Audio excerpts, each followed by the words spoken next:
Welcome to From the Game to Grace, the podcast where real life begins after the final whistle. Hosted by Jarius and Candace Hayes, a former pro athlete and his powerhouse wife. This show dives deep into what happens when the spotlight fades, the crowd goes silent, and the real work begins. It's not just about football, it's about faith, identity, marriage, mental health, family, and learning how to grow through what you go through. From championship dreams to personal heartbreak, Jarius and Candace don't just talk about it, they've lived it. So if you're navigating a new season, wrestling with purpose, or just trying to hold it all together, you're in the right place. Let's get real. Let's heal. This is From the Game to Grace. All right. We are here with Sophia, and welcome to From the Game to Grace. I am your co-host, Candace Hayes. And I'm Jarius Hayes. And we have Miss Sophia here today. And Miss Sophia, we just thank you for coming today. We thank you for this opportunity to actually interview you and get more into depth of what this calling that you have on your life in real estate. And so today we're going to discuss just the topic of for our listeners to finding a home in today's economy. In today's economy, which is can be challenging at the time, but I think Miss Sophia can give us some inspiration on how to navigate even through challenging times, as with everything that's going on right now. And so we are joined here by this amazing woman of integrity and purpose, and with her real estate expertise. And she's not just an average agent. We're just excited to know what is her niche in this industry as being a real estate agent. So please welcome Miss Sophia. And Miss Sophia, I remember us meeting at NARAB at a luncheon where the actual recent the president now, which is Miss Sabrina Emmett, for the Huntsville location.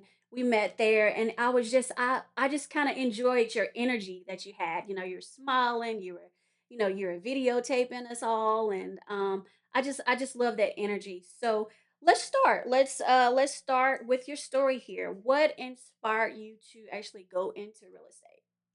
Well, that's a great start. Hmm. I want to say thank you for Hmm. allowing me to be on your podcast and for the presence and to take up space here. Thank you kindly. Welcome. What got me into real estate? It was one of those just woke up one morning, said, I'm going to be a realtor. Mhm. And one of the things about Sophia, if I say I'm going to do something, I'm pretty much on top of it. I do it. That's good. If it's supposed to be for me, it works out. If it doesn't, it doesn't work out. But Okay. you never know till you try. So I gave it a shot. Went to Cindy Singh's school. At the time, I was working in the dentistry field. I was cleaning teeth. Oh wow. I was cleaning teeth, Okay. and I did not. I wanted my own practice, my own something, but I knew I wasn't going back to dental school. Mm. One, I had already had a family, kids. Mhm. They were teenagers at the time, and I was full in my career doing. So I had bills. Mhm. So They stopping. speak to you. Yeah, they do. So Mhm. even thinking about going into dental school for 4 years, it just didn't seem like a feasible idea for me. So then I started thinking of how I could have my own business. And one day I woke up one morning, it's like real estate. I'm gonna become a realtor, and that was the idea. Went to Cindy Singh School and passed that course. Real Okay. estate, it's Ooh, tough. I heard a lot of people fail the first time, when Yeah, they take it. Yeah. Yeah. yeah, And they have to take it over and over and over. over until they Right. get it. Yeah. That's right. And Hmm. But so, I hear you tell your story, and it sounds like you didn't hesitate to make a move, yeah. and that's key. Yeah, yeah. Hmm. When I think of something, I kind of go for it. I'm all in. That's I'm good. invested. And Yeah. sometimes that's a good thing. Sometimes it's a bad thing. Depending. You have Right. life will teach you which one it is. Oh yeah. Oh yeah. But if I say I want to do something, or if I want it, I definitely am a self starter, self motivator. That's good. You got to be. So how long have you been in this real estate on your real estate journey here? what's been the most fulfilling part of this journey for you? For me, I've been in real estate for 10 years. Okay. I had already owned my house once I became a realtor, and I kind of knew from the experience I had with a realtor what not to do. Okay. I knew what not to do Okay. as a real estate agent. That's good. So I went in knowing I wanted to be excellent at whatever it is that I was going to do. I was already excellent in my dental field and career. So I was like, I see there's a need for someone to be more informational, someone to be more open to guide people in this scary thing called real estate. It's a lot of money we talking. You talk about houses.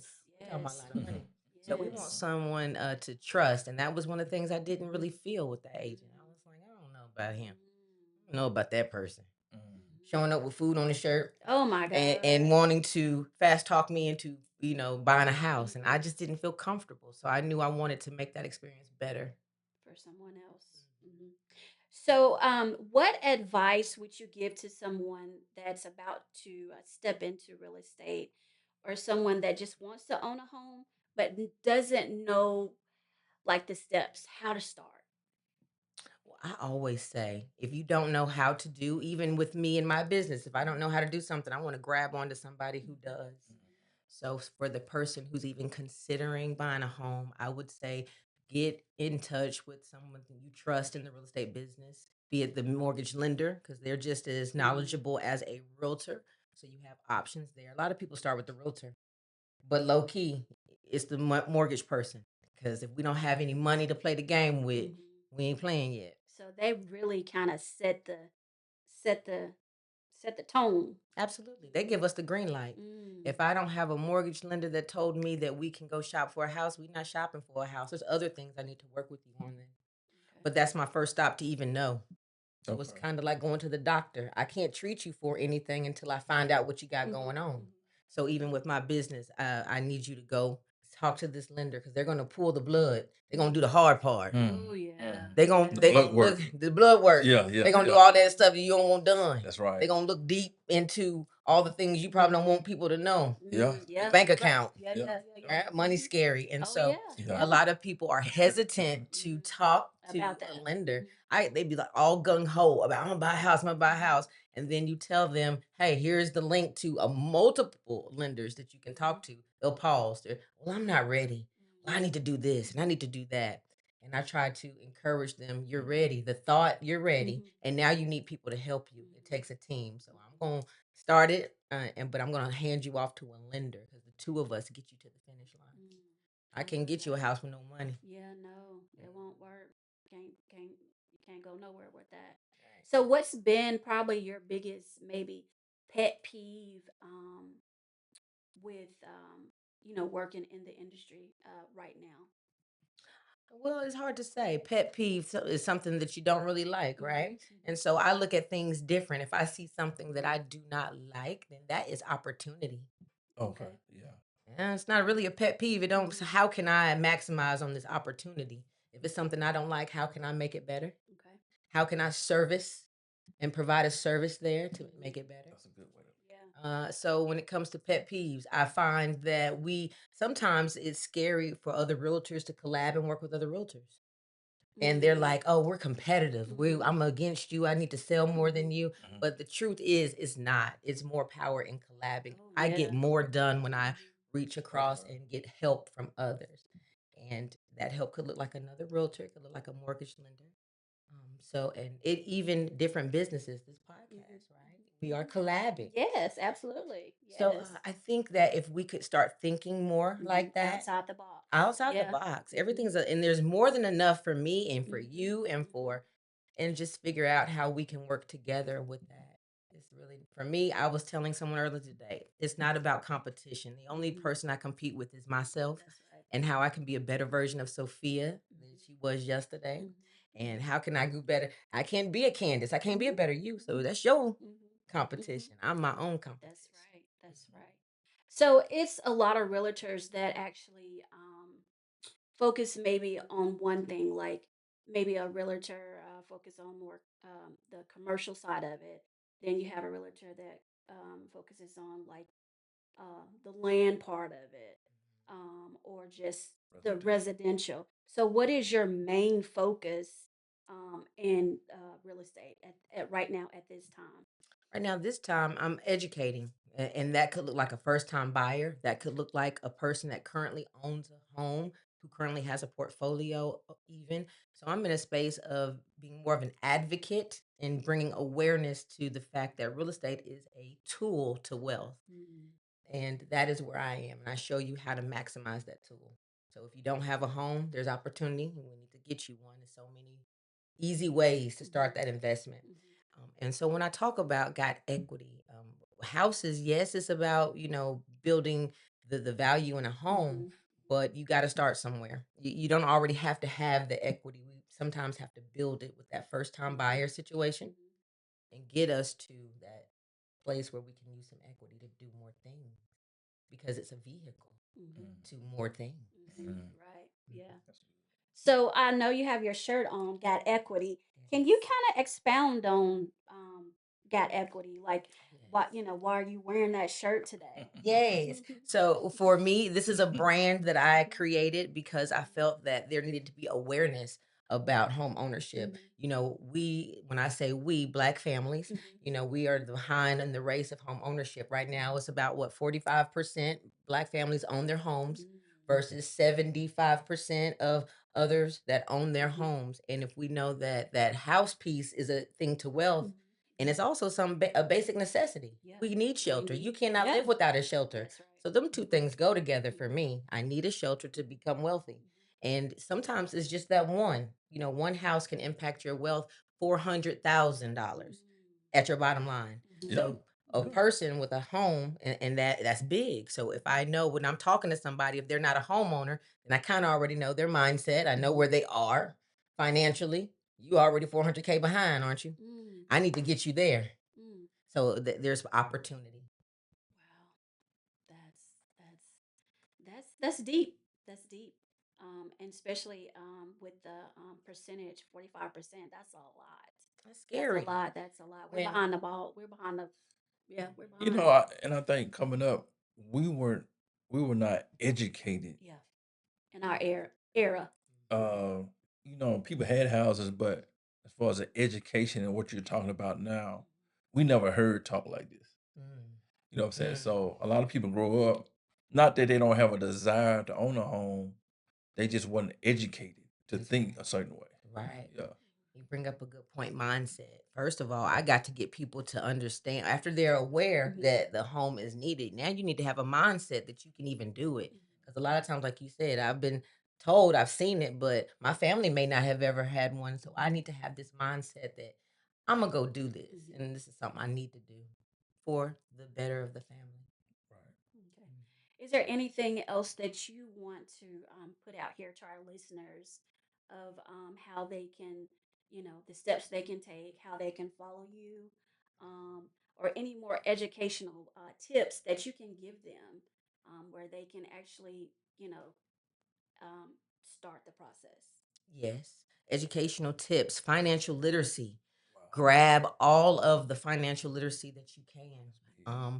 So understanding your debt to income ratio, understanding what debt is versus assets. Financial literacy is big. So if you want to get a good start of home ownership, being a responsible homeowner, part of that is financial literacy. So just getting all the information there, understanding how to save. As a homeowner, if I have a savings, I have a safety net. I need that to go into a house if something is to break that is not Mhm, warranted of mhm, some sort. I need to be able to financially navigate.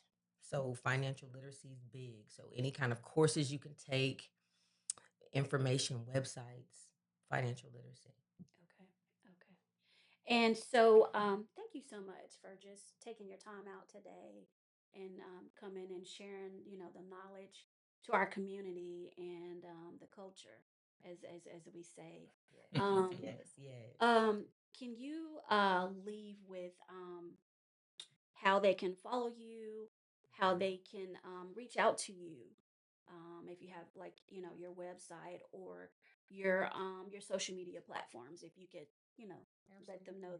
that. Absolutely. You can follow me, Sophia Langford, on all platforms. I am Sophia Langford on Facebook.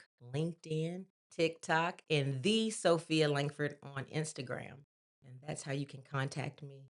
And I do have handles and links that you can contact me as well. I take DMs. I keep simple too. So however you can reach me, I say a smoke signal. If I'm for you, if you're trying to connect with me, we will definitely connect. Right. That's good. All right.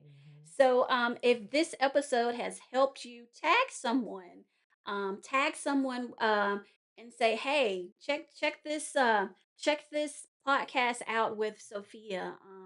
Follow her and follow her journey, follow her real estate journey, and make sure that you like and subscribe to our channel, our YouTube channel, From the Game to Grace." And we drop every Sunday night at 7 p.m. That's Central Standard Time. And that's all for now. And make it a grateful day. We're out of here. Thanks for listening to From the Game to Grace with Jarius and Candace Hayes. If today's episode encouraged you, challenged you, or just made you feel a little less alone, do us a favor. Subscribe, share it with someone who needs it, and leave a review to help more people find the show. You can follow us on Instagram, YouTube, and Facebook. Just search at From the Game to Grace. That's From the Game, the number 2, Grace. Remember, no matter what you've lost or where you've been, grace is always the next play. We'll see you next time.